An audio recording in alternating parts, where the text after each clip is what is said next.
జన సైనికులు, మీరు కేవలం జస్ట్ ఒక యూట్యూబర్ని అరెస్ట్ చేసి ఇలా ఎత్తుకొని తీసుకెళ్తున్నందుకు పోలీసులు ఆల్మోస్ట్ పండగే చేసుకుంటున్నారు. ఎందుకని పవన్ కళ్యాణ్ గారిని ఇలా మాట్లాడాడు, ఘాటుగా విమర్శించాడు అని చెప్పేసి ఒక్క కారణం చెప్పి ఇతన్ని ఇంతలా ఇబ్బంది పెడుతున్నారు మీరు. రేపటి రోజున అధికారం అనేది మారితే ఆ ప్లేస్ని రీప్లేస్ చేసే వ్యక్తి ఎవరో మీకు బాగా తెలుసు. ఎందుకంటే అలాంటి పదజాలం మాట్లాడిన వ్యక్తి ఎవరో కూడా మీకు అందరికీ తెలుసు.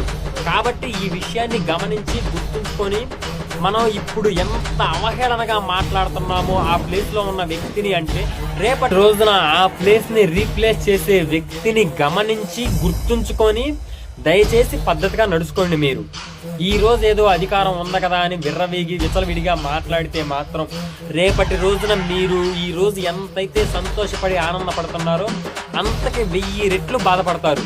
అరే ఆ రోజున ఇలా చేసి ఉండకూడదే అని చెప్పేసి.